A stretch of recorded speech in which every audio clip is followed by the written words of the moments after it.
Hey, I'm Skip Henderson. I'm the mayor of Columbus, Georgia, and I am running for re-election. The last 3 years have been just an incredible privilege and challenge to serve as mayor.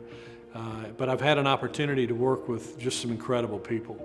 We have a very dedicated city council, an outstanding staff, and some truly amazing organizations and individuals in this community that just want to do what they can do to try to make Columbus an even better place to live.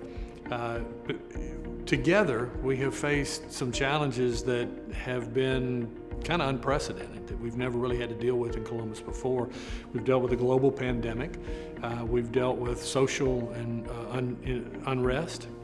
We've dealt with a nationwide labor shortage that has been so severe that a lot of people have taken to calling it the Great Resignation. And then, of course, we've dealt with the issue that probably is the last thing on my mind before I go to bed, first thing when I wake up, and sometimes even keeps me from sleeping in the middle, and that is the pandemic that we have going on of gun violence. Despite all of those challenges, I'm very proud of the change that we've been able to affect in a lot of different areas, and we've done it together. We've been able to impact neighborhoods by taking down blighted properties. We've been able to close food deserts by partnering with some outstanding people in our community. We've been able to deal with poverty. We've been able to invest infrastructure into South Columbus that creates an inviting opportunity for businesses to relocate and to re-energize areas that desperately need it. And almost all of these initiatives are going to have a positive impact on crime.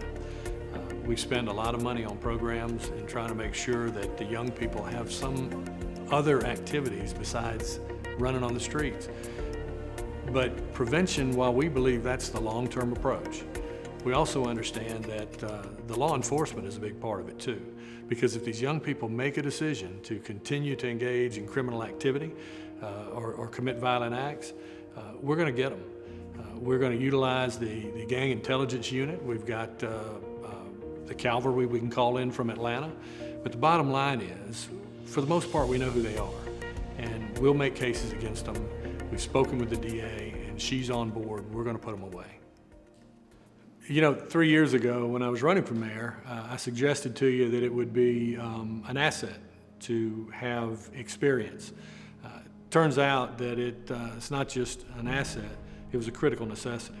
Because yes, knowledge helps, but having the experience of having been there before and having the relationships, being able to pick the phone up and call the governor when you need to get more vaccines for the residents of Columbus. Without that experiential skill set that you only develop from being on the job and having those relationships, we would not have been able to accomplish the things that we did over the last 3 years. One of the most important things I think that a mayor can do is to try to encourage the people of the community to love this community as much as I do. Born here, Karen was born here, we've raised our children here. Nobody loves this community more than I do. And to be able to help build the kind of confidence necessary for them to say, yeah, we've got challenges, but together we'll address them, just as we have been over the last 3 years, that's significant. Because we are heading in a good direction. Columbus is a great place to live. It's the second largest city in Georgia, and the things that we have in this community are worthy of the second largest city in Georgia. So I'd ask you to get on the team, get on board. Help us to continue the work that we have been putting in for the last 3 years, despite some insurmountable odds. We want you on the team, so I'd ask you again to vote for us on May 24th.